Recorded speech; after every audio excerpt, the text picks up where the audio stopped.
3 minutes. This is it. The beginning. One of my favorite things to look for in movies is how filmmakers start their stories. Exposition is tricky. You need to give the audience enough information to follow along, but you shouldn't overwhelm them.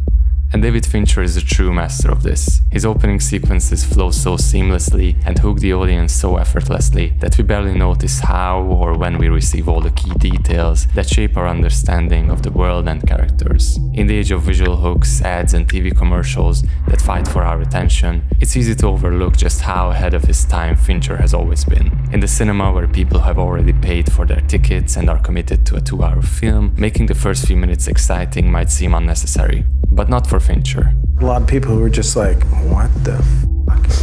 Who is this twerp? To him, the first 15 minutes are just as important as the entire film, if not more. He doesn't just want you to sit through it, he wants you to absorb it. Every moment is designed to plant ideas, setting up lines of dialogue, shots, or details that will click into place later.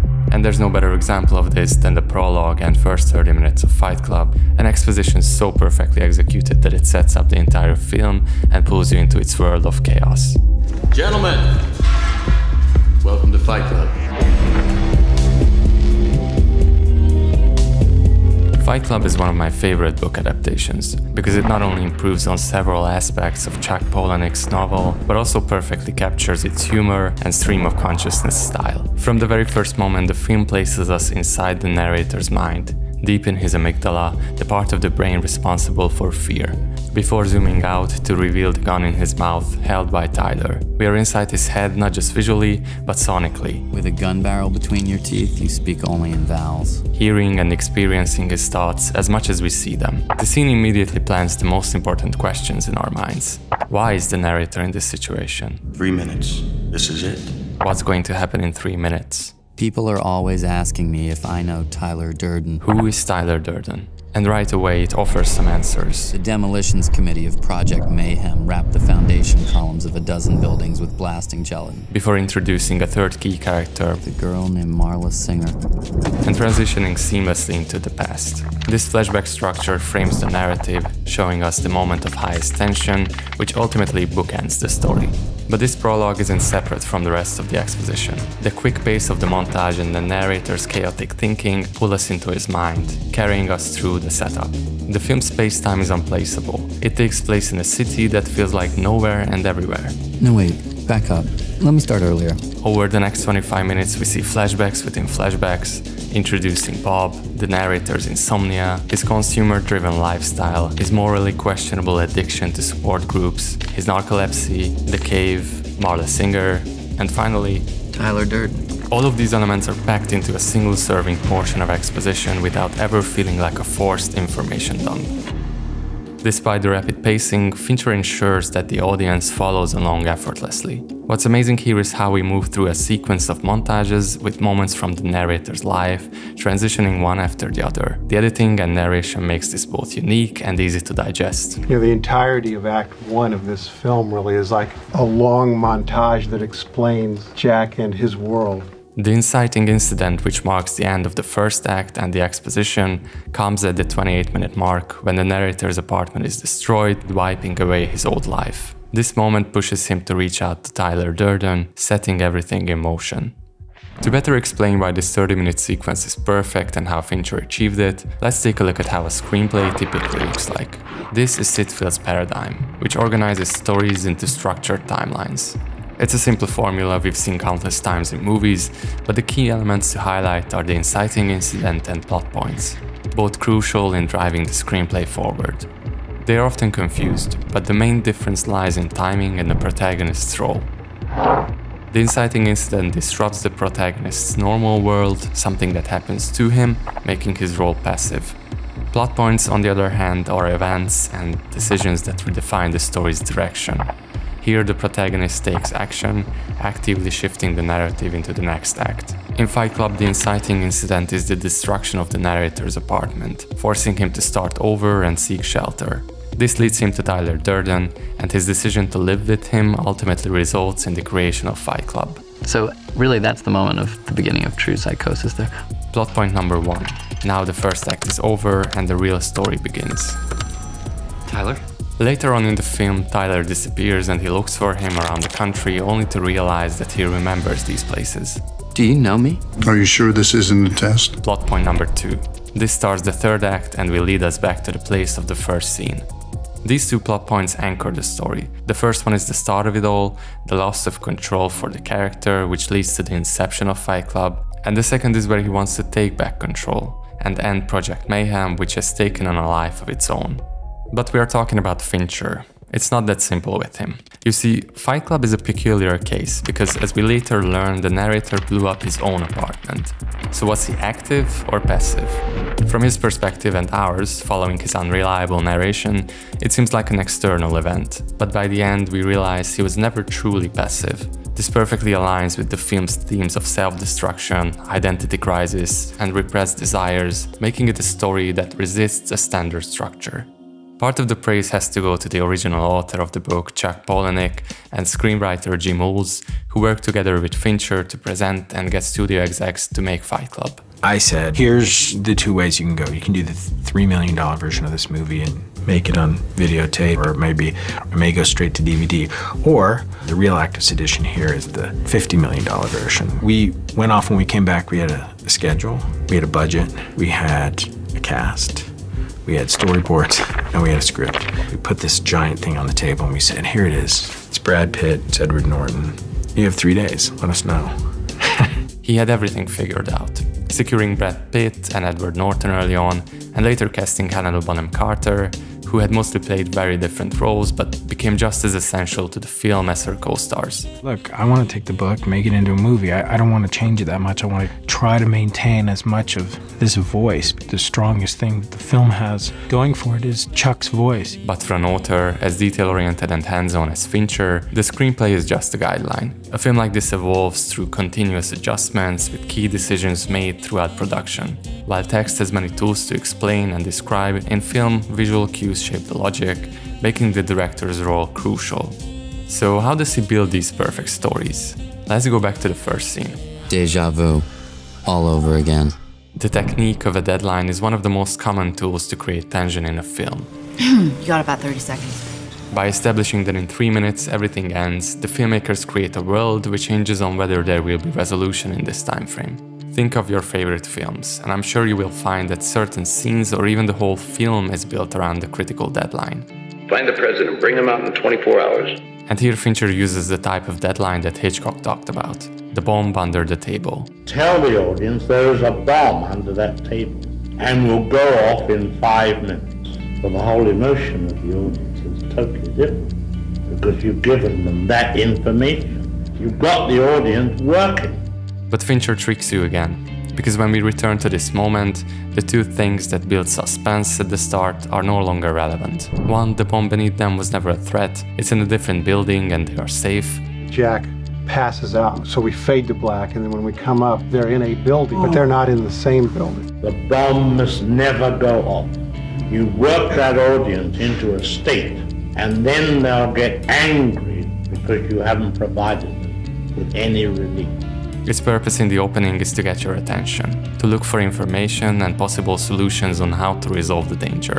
And 2, the threat Tyler seemed to pose was never real. He's not physically there, and the danger we assumed was external turns out to be something entirely different. The flashback structure also shows that the film's nonlinear narrative is conscious of the viewer's presence. The narrator has all the information, but he only shares a limited amount, keeping most of it secret, even though we get clues to the twist from the start.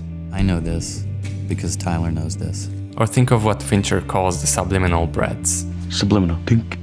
I love using a subliminal advertising technique to introduce a character.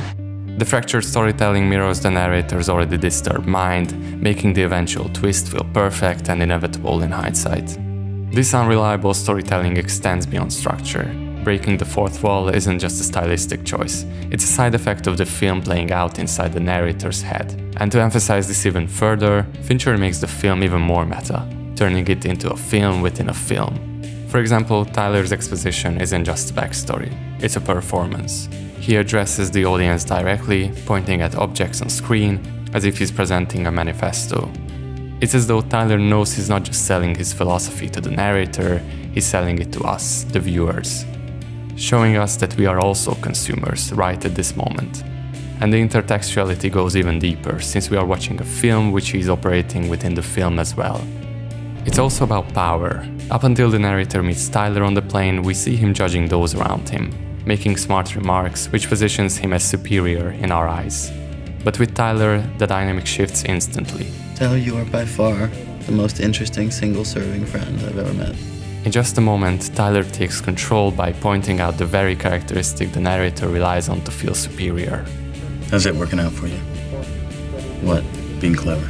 And don't forget that with the difference between the two expositions, Fincher keeps the theme of their opposing characters in mind as well. The narrator's exposition was similar to his character, a passive observer showing us his furniture, etc., while Tyler is actively presenting us what he does, only another part of his mind talking to us. One is chaos, the other is order.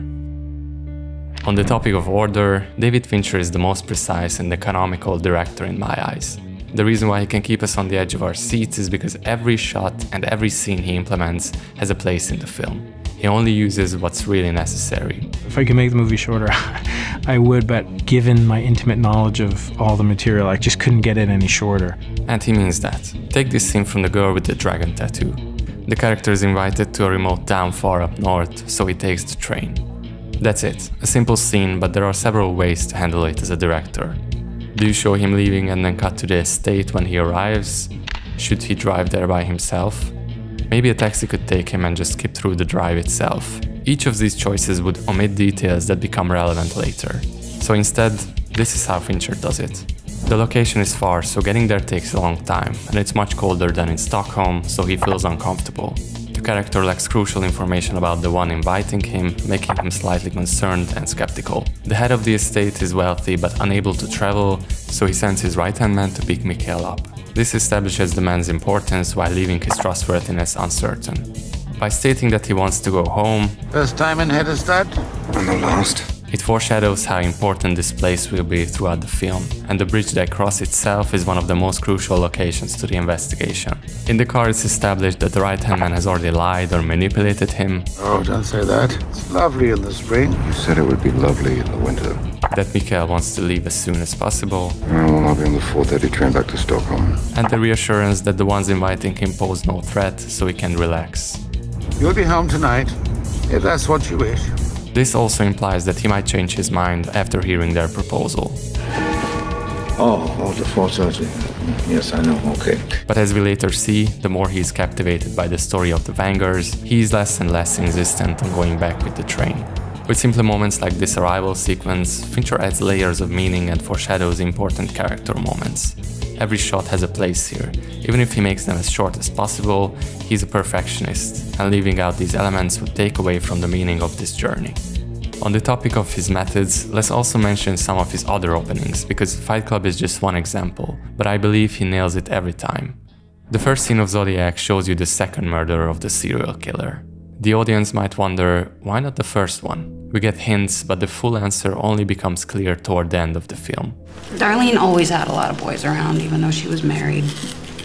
This one guy was weird, though. Fincher not only ties the key clue of the investigation to the beginning, but he also bookends the film by bringing back the young man who survived the attack 20 years later, providing a final potential answer to the unsolved mystery. Or take the opening of The Killer, arguably the strongest part of the film. It doesn't just offer a glimpse into the assassin's mind, it sets up the repeated lines that shift in meaning with each chapter. Anticipate, don't improvise. All of his films establish character, conflict and intrigue from the very first moments, laying the foundation for everything that follows. And then there are his infamous title sequences, showing just how much emphasis he places on a film's opening. They are front-loaded with spectacle and information. The first 10 to 20 minutes of his films are mini masterpieces, short films that could stand on their own. As Fields said in his book about screenplays, endings are manifested in the resolution, and the resolution is conceived in the beginning. In Fight Club, a film so famous for its ending, it's just as important to look at its beginning. David Fincher is a master of control, and he's not afraid to remind you that you are watching a film. His attention to detail, whether through subtle CGI, precise camera movements, or deliberate casting choices, creates an immersive experience that is truly his own. His visuals are further elevated by the work of sound designer Rank Lice, along with the unforgettable scores of Trent Reznor and Atticus Ross in most of his films, or in the case of Fight Club, the Dust Brothers. Together, these elements help him craft timeless masterpieces that continue to captivate audiences. So next time you watch one of his films, pay attention to how every element is carefully placed to shape the whole. Listen, take notes of the small things, and recognize how everything he provides you from the first moments is crucial. Fincher doesn't just craft films, he creates complete experiences that demand more than simple viewing. His films are not only endlessly rewatchable, they are endlessly worthy of study. You met me at a very strange time in my life. Did you know that there's a 6 frames splice of a